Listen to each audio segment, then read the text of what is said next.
Muy buenas tardes y bienvenido a Pasajero a Bordo aquí en Orbe Network y en tu canal de YouTube, ya sabes, en Pasajero a Bordo también nos puedes seguir o si quieres nos sigues a través de nuestras redes sociales en Pasajero a Bordo. Bueno, tiene muchos lugares. En este mismo momento vamos a transmitir a través de Orbe Network y en 14 plataformas en simultáneo y también en el canal de YouTube de Pasajero a Bordo. Bueno, vamos con la presentación y ya venimos con nuestros invitados.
Y ahora sí, ya estamos con nuestros invitados y qué fantástica la tecnología, porque vamos a estar desde Guatemala, por un lado, aquí yo hago así, estiro mi mano. Hola, ¿cómo andas? ¿Cómo andas? ¿Qué tal? Bien, ¿y tú qué tal?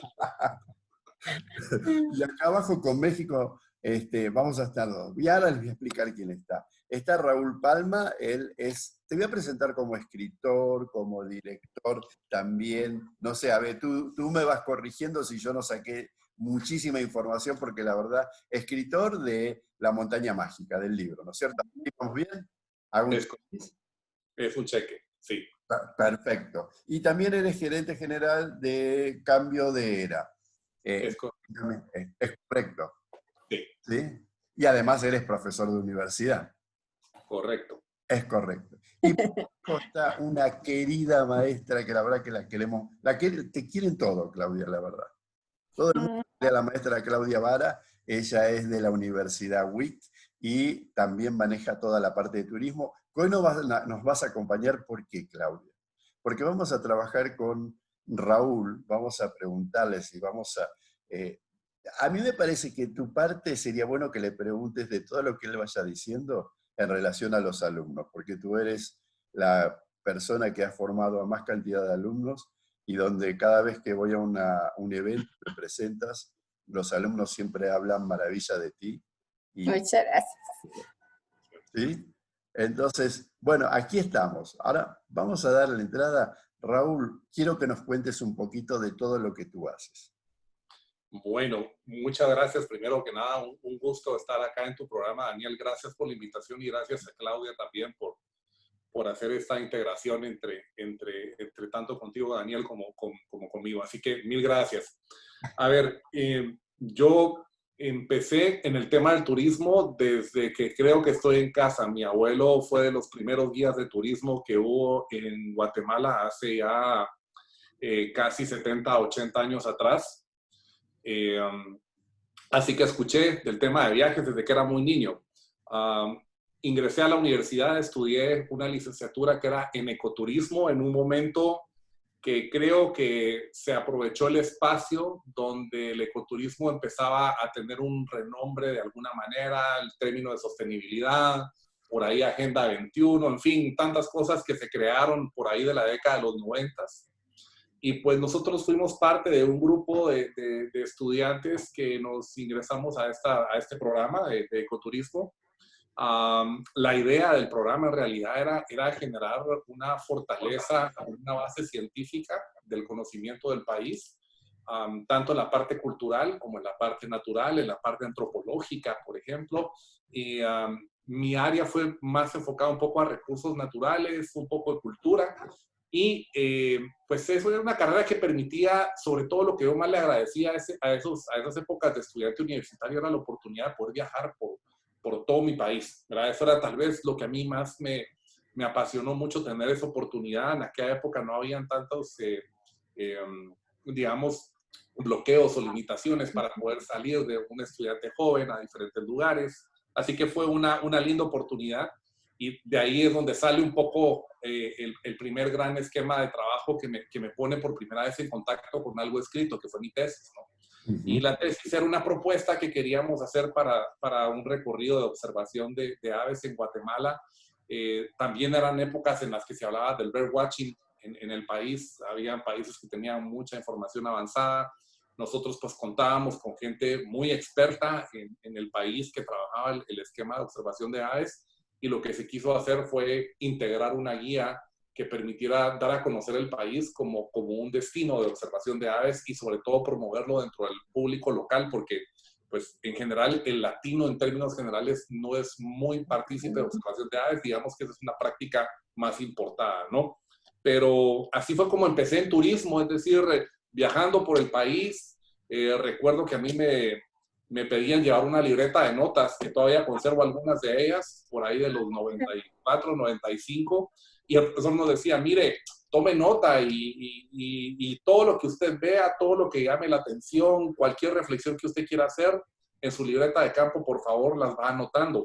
Ya luego les voy a contar en qué parte me sirvió mucho esa parte de guardar las libretas de nota. Me generaron una costumbre a lo largo de los años, cada vez que yo tenía una oportunidad de viajar, ya en un medio laboral, en un medio familiar, yo siempre llevo una libreta y anoto mis experiencias, qué es lo que más me gusta, en fin, qué es lo que encuentro pues, atractivo de lo que estoy buscando o visitando, ¿no? Así que eso es como una primera fase en mi camino por la actividad turística.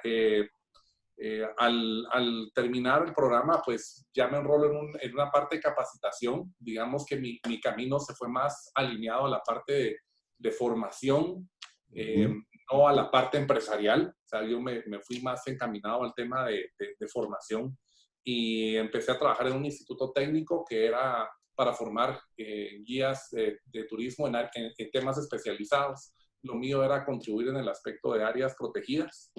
Para ese entonces, pues mi tesis la logramos traducir un poco al inglés, no un poco, la traducimos al inglés porque cobró cierta relevancia el trabajo que realizamos entre una compañera y yo. Nos habían permitido trabajar la tesis entre dos personas, lo cual no era muy común, pero pues estábamos abarcando todo el país. Entonces lo aprobaron, lo permitieron y hay un tema interesante. Digamos que en estos trabajos lo interesante de esto es que conocimos regiones de Guatemala que no necesariamente eran las tradicionales atracciones turísticas del país, sino que nos alejamos un poco más, conocimos un poco más también una realidad rural difícil, dura, con muchas contradicciones, ¿verdad? Que a nosotros como jóvenes pues nos marcaron, ¿no?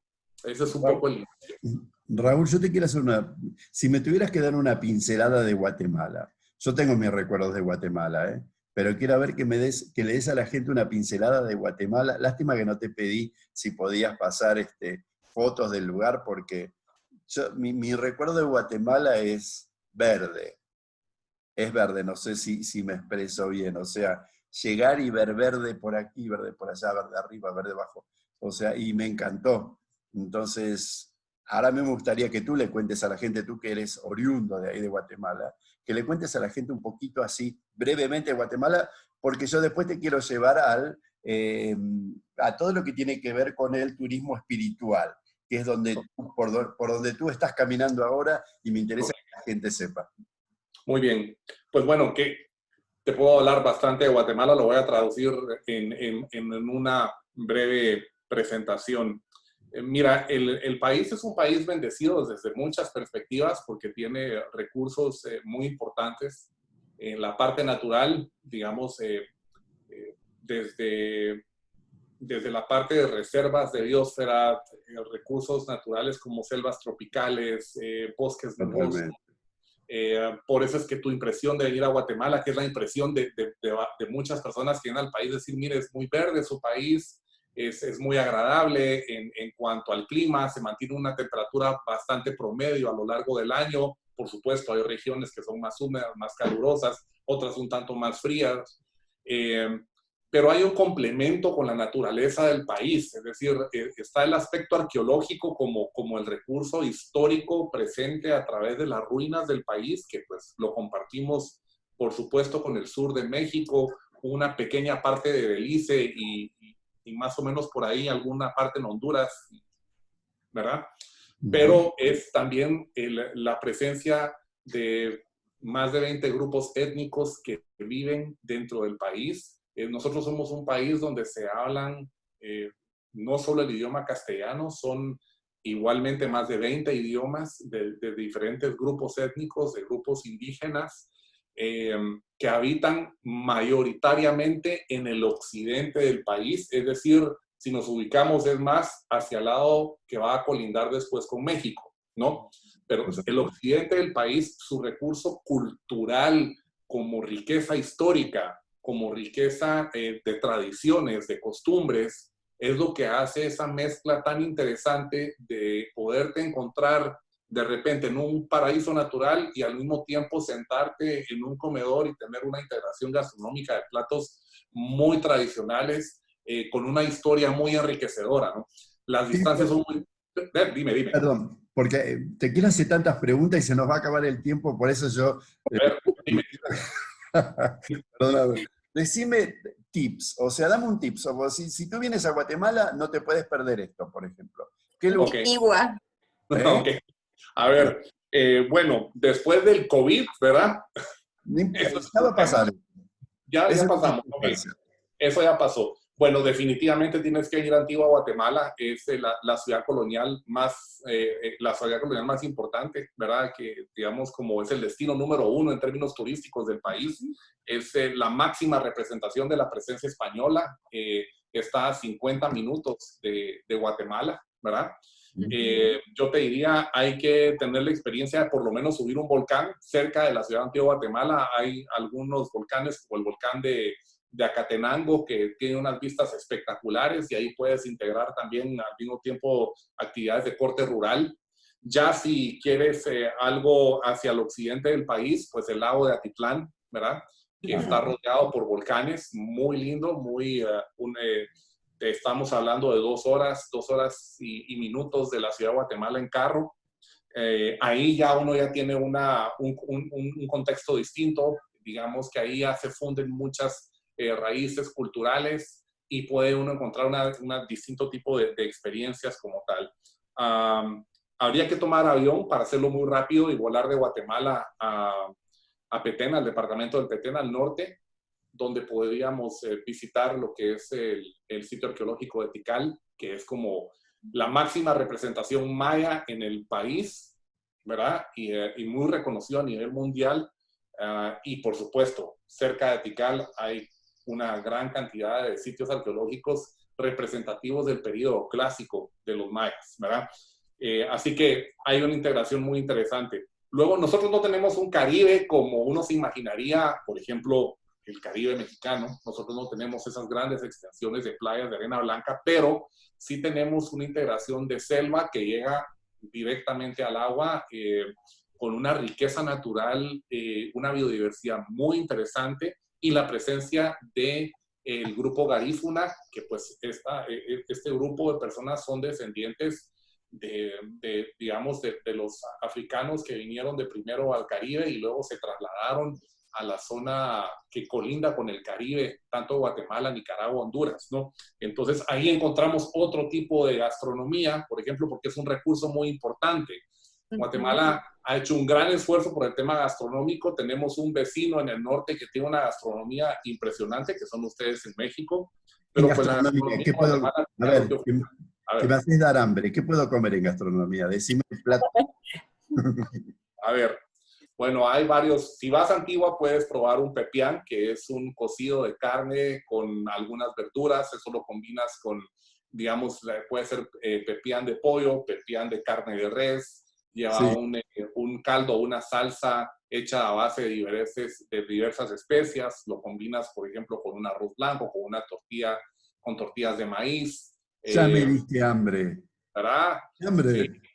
Sí, no, hay una serie de platos tradicionales en Guatemala que son interesantes de conocer, propios. No utilizamos tanto picante como el que pueden utilizar en México, más la diversidad Mejor. de chiles acá en Guatemala es interesante para darle ese sazón a la comida que tanto busca la gente. Yo con esto te puedo decir que fuimos con un grupo de estudiantes de la universidad y nuestro anfitrión fue pues realmente Raúl y su universidad en la que estaba. Y conocimos los lugares maravillosos. Todo esto que él está hablando de la cultura, de la naturaleza, de ese disfrutar y esa experiencia es lo que nos da el tener esa experiencia como de paz, ¿no? Y creo que esa parte de paz es como la parte espiritual del sector turístico. Ay, bien, qué bien que me enganchó el tema, maestra. Usted lo máximo. A ver, hablamos de espiritualidad y de hecho no sé si tenés un rosario en la mano, que lo tenés en tu mano creo que derecha. No. ¿No? Ahora en tu mano izquierda. En realidad es budista. ¿Cómo? Es budista. Sí, pero pensé que era un rosario porque... No. Vámonos para ese lado. A ver, ya la maestra trajo el tema. Vámonos para el turismo de la espiritualidad. Cuéntanos un poco, a ver, ¿por qué le llamas turismo de la o turismo espiritual? A ver, ¿a qué te refieres como para que entendamos bien y no como dijimos antes que la gente no lo vaya a tomar como, bueno, lo puede tomar como no tanto místico, sino habías dicho que lo tomen como si fuera de alguna manera esotérico. Claro. Mira, bueno, a ver, todo esto nace de sentarme en algún momento con mi director de tesis. Yo, después de dejar la Universidad Rafael Landívar, que es una universidad jesuita, por cierto, de 15 años de estar laborando por ahí como académico, aplico y escribo mi tesis doctoral en la Universidad de las Islas Baleares en Mallorca, España. Ahí me doy cuenta que me apasiona escribir mucho y sale el tema de analizar un poquito el turismo desde la perspectiva humana. ¿Qué es lo que el viajero de hoy está buscando en los destinos que le permita regresar con una experiencia que le permita a su vez crecer como persona, ¿verdad? Más allá, dime. ¿Y por qué lo relacionaste con la espiritualidad y no lo relacionaste con el deseo, el placer, el goce? Ahí voy. En realidad es un esquema que al momento de plantearlo era como irme un poco a la historia del turismo. En general, a nosotros nos cuesta mucho entender que si vamos a la historia, podemos entender algunas cosas del presente, ¿no? Pues fuimos a la historia, a la tesis doctoral. Y lo que vimos es que nos encontramos con el tema de las peregrinaciones. ¿Por qué la gente peregrinaba?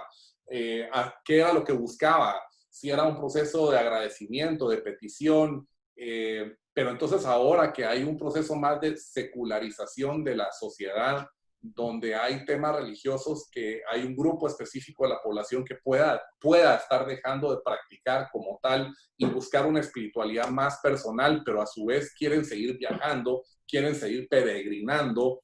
Entonces queríamos medir qué era lo que estaba buscando y para eso escogimos 2-3 lugares en Guatemala que reunían características muy particulares, ¿verdad? Un lugar era eminentemente católico, reconocido, en México lo reconocen mucho, que es el Cristo Negro de Esquipulas, ¿verdad? Que la peregrinación incluso empieza muchas veces del sur de Texas, atraviesa toda la República Mexicana, y entender qué era lo que pasaba por ahí. Por otro lado, teníamos en el lago de Atitlán, que te lo he mencionado como una recomendación para conocer Guatemala y para poder venir acá, es porque uno de sus pueblos que está alrededor del lago tiene características muy particulares en un entorno relacionado al New Age. Y esto ha cobrado una importancia en los últimos años, pero Atitlán como lugar, como lago, tiene ese componente desde la década de los 80s, 90s, más o menos 80s, por ahí, que fue buscado por este escenario. Entonces, luego nos fuimos un poco más a una práctica experiencial que tuve yo. Yo estuve, como te vuelvo a comentar, con jesuitas, luego salgo de ahí, ves la riqueza espiritual y religiosa que hay en mi país, ¿verdad? La mezcla de la presencia española, el sincretismo con las distintas, pues primero con la cultura maya, luego con los diferentes grupos que se desprenden de los mayas como tal. Entonces empieza a llamar un poco la atención. Personalmente hago una parte del Camino de Santiago a Compostela con el objetivo un poco de medir qué era lo que la gente estaba buscando. ¿Será que todo el mundo quería llegar a Santiago para conocer la tumba del apóstol? ¿O qué pasaba? Y ahí nos encontramos con una serie de elementos importantes. Justo yo te iba a hacer esa pregunta, porque como hablaste que estuviste por las Españas, entonces dije, ¿por qué lo relacionaste con el Camino de Santiago, ¿no? O sea, yo de hecho el año pasado fui y lo hice en micro, no caminando, que no está bien. Algunas paraditas la hice caminando, pero dije, ¿cómo relacionas ahora, cómo asocias este camino con hacer lo mismo en Guatemala? Guatemala dirías que uno podría hacer el camino este, el recorrido este dentro de Guatemala, o lo estás hablando desde un lado, así como está el camino de Santiago, vos lo estás traspolando a Guatemala, o solo te refieres por la religiosidad? A ver, como base de la investigación, era importante tener una experiencia tal vez del lugar más emblemático en términos de peregrinación actual, como es Santiago, ¿no? Sí. No es que yo en la propuesta quisiera traer, digamos, o ver si aquí existía la viabilidad de hacerlo. De hecho, Esquipulas tiene una peregrinación como tal, que es normalmente en el mes de enero de todos los años. Pero en realidad lo que queríamos contrastar y lo que queríamos ver no era una comparación con Santiago, ni mucho menos. A mí eso me sirvió, Santiago, a mí me sirvió básicamente para entender que la gente tenía diferentes motivos para hacer su camino. Y que aquí en Guatemala algunos espacios geográficos sagrados que componen o que representan un recurso único, pues tenían diferentes caras, y en esta investigación se determina que efectivamente así lo es, ¿no? Entonces, este es un esquema que es planteado no única y exclusivamente de una perspectiva religiosa, sino que es una espiritualidad también muy holística. Es decir, aquí, porque lo vimos con ejemplos, de hecho yo participé en diferentes actividades relacionadas a mi tema de investigación, y hay una apertura, más sin embargo hay poca investigación en cuanto al tema de la espiritualidad y el turismo, y el concepto de turismo espiritual como tal, a pesar de que hoy, si tú vas, por ejemplo, o uno investiga un poco en la parte nórdica, en las Islas Británicas, en Japón, el caminar dentro de los espacios naturales, geográficos, te genera un bienestar personal muy importante, y eso lo están recomendando muchísimo, ¿verdad? Entonces, la tesis en sí era como dar un primer paso de generar ese gran camino de investigación que hay sobre el tema de viajar y practicar un esquema que te permite incrementar tu calidad de vida, ¿no? A través de esas experiencias. ¿Se puede decir que a través de todos esos viajes o todo esa gente, esos grupos de gente que hacen esos trayectos, cada uno tiene una motivación Totalmente.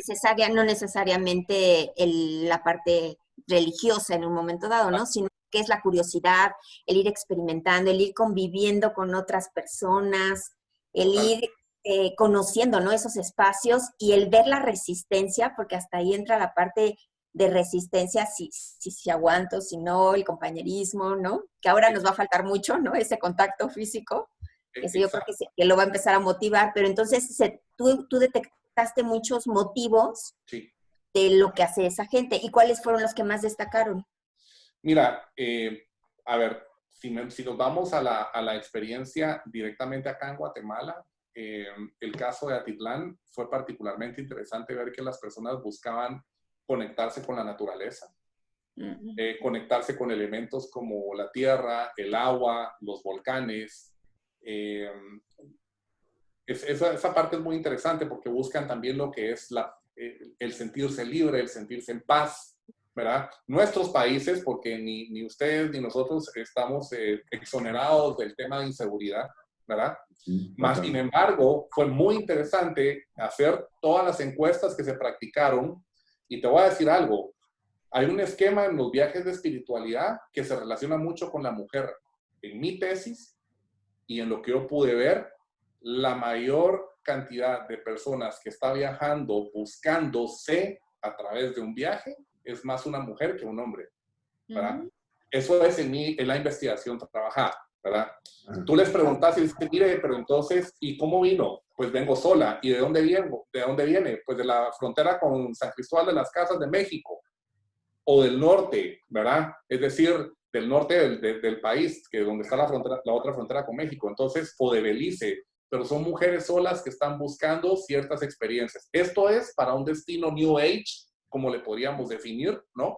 Donde no hay una religión como tal, sino que es más un esquema de esas características, ¿no? Comprendí. Y creo que la mujer es mucho más aventada para todo. O sea, sí, usted nos lleva, ¿no? Verdaderamente, cuando estamos solos o porque vamos con un amigo. O porque cuando estás casado, la mujer es la que te arma todo el routine para dónde vas a ir. Nosotros, no, hacelo vos lo haces bien. Pero ahora entendí, cuando hablas de la espiritualidad, estás hablando más que nada de un reconfortar el alma, como cuando uno va a un lugar y dice, wow, alimentó mi alma, con esto me lo llevo conmigo. No tanto desde la parte religiosa, que más allá de que cada uno le puede ir poniendo correcto tinte religioso, ¿no? Algunos, gracias Dios, gracias Alá, gracias Buda, gracias. Yo voy a un centro, un ashram, y bueno, y ahí le agradezco muchas veces a Baba Muktananda y a Badebaba, ¿no? Que son el gurú o a Gurumay. Entonces, muchas veces, muchas cosas que me la paso agradeciendo. Entonces, ahora entendí, el turismo de la espiritualidad es como alimentar el alma. O sea, conoce, disfruta y alimenta tu alma. Por eso le llamas espiritualidad. Claro. Y hay un elemento también aquí entran, disculpen, también aquí entra todo lo que son las visitas a los spas, porque se hacen rituales, ¿no? De flores, de inciensos, de olores, ¿no? Hay un esquema por ahí, tal vez es el concepto de bienestar, por supuesto, sale a relucir en este esquema, ¿no? O sea, tú buscas un bienestar mental, un bienestar emocional y un bienestar corporal, ¿verdad? Entonces, ahí sí que, digamos que la experiencia que tú puedas vivir en determinados lugares, pues te va a permitir, ¿no? Si es un camino de peregrinación como tal, como el que se hace en Santiago, por ejemplo, pues obviamente esa es una peregrinación que va de la mano con una antigua práctica que tenía objetivos muy delimitados y que hoy tiene una variedad inmensa de objetivos para hacerlo.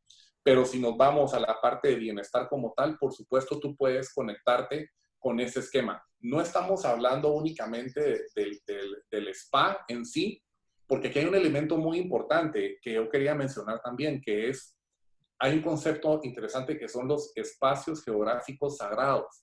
Y es, no importa tanto si hay una estructura física que represente a alguna religión actual o a alguna religión del pasado.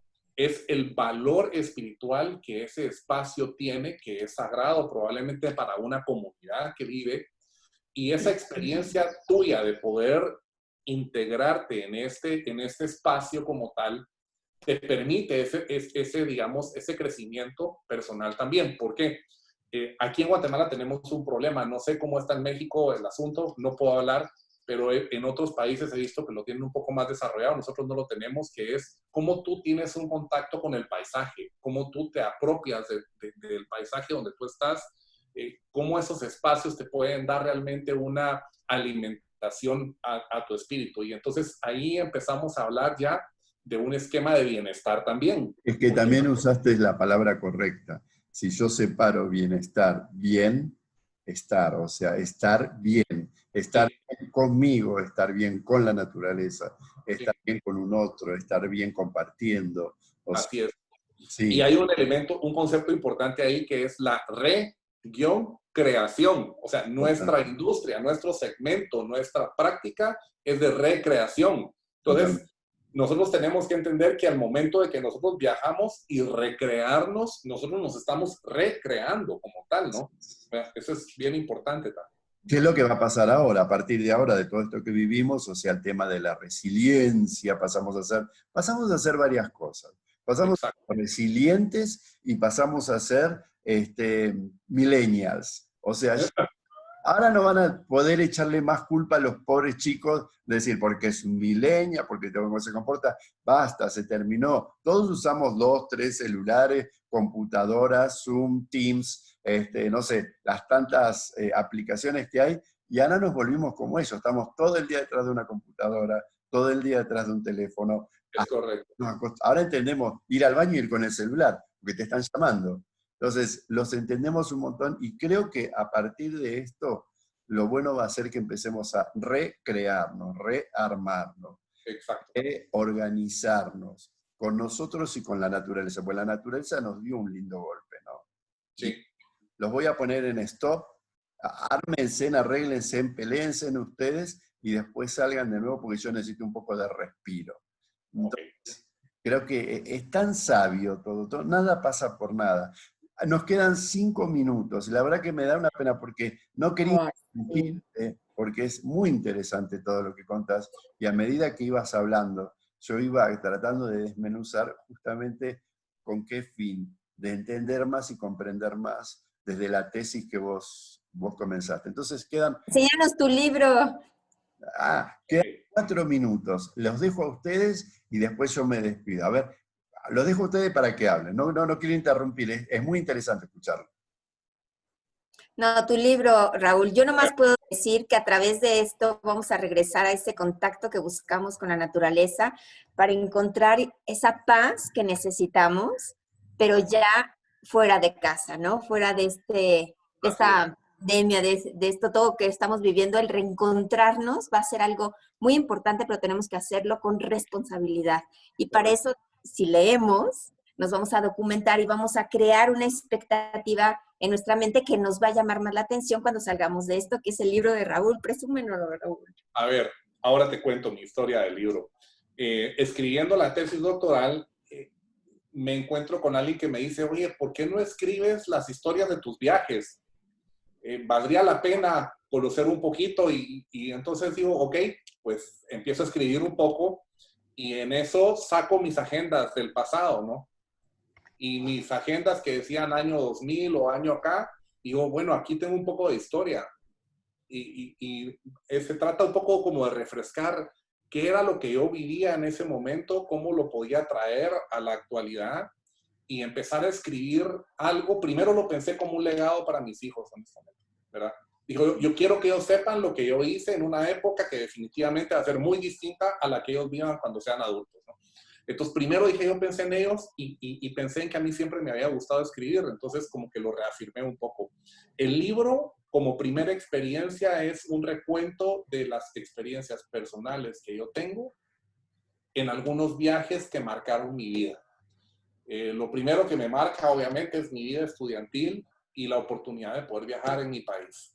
De la perspectiva, desde un punto de vista que me hace más consciente de dónde vengo. Quién es el país que pues ahí sí que me vio nacer, ¿verdad? Entonces quería tener un poco de conciencia, que quería retomar un poco lo que es realmente trasladarle a otras personas mi sentir por mi propio país y lo que yo experimentaba en esas experiencias como tal. Integré diferentes países, yo no pensé en un hilo conductor como un guión de una novela o una cosa así, sino que yo quería hablar de destinos. Entonces, hablo de Guatemala, hablo de una experiencia que tengo en Puerto Rico, por cierto, ¿verdad? Como una primera conexión por lo que representaba Puerto Rico. Hablo de Ecuador como un país suramericano, tanto por una experiencia familiar y de reconocimiento que tuve en la zona. Y después me paso a unos capítulos en una experiencia en Austria y en Eslovenia. ¿Por qué lo hago así? Porque yo quise seleccionar tal vez 6 lugares que para mí fueron muy emblemáticos. Voy integrando un poco lo que es mi vivencia personal con la historia de los lugares. Aquí en Guatemala, por supuesto que tú vas a una biblioteca y encontrás Lonely Planet o guías de viaje por todos lados. Pero cuando uno trata de encontrar algo escrito por un guatemalteco, la cosa cambia, ¿verdad? Entonces también por ahí había un legado, es decir, un guatemalteco que esté escribiendo sobre sus experiencias de viaje y empezar a trabajar ciertos esquemas. El segundo libro que estamos empezando a trabajar ya tiene que ver con más experiencias del Camino de Santiago. Y ya escucho, lamentablemente, yo te quiero seguir escuchando, se nos termina el programa. Permítanme despedirme de ustedes, un placer. Creo que tenemos que volver a hacer otro programa, porque yo necesito escuchar más. Creo que la maestra también. Entonces, permítanme despedirme. Me despido de todos ustedes hasta el próximo. Gracias, Raúl, gracias, querida maestra Claudia Vara. Nos vemos en la semana aquí en Pasajero a Bordo, en Orbe Network. Y ya saben, los esperamos como siempre. Gracias, Raúl. Gracias, querida maestra. Es un placer tenerlos. Hasta pronto. Gracias. Un abrazo.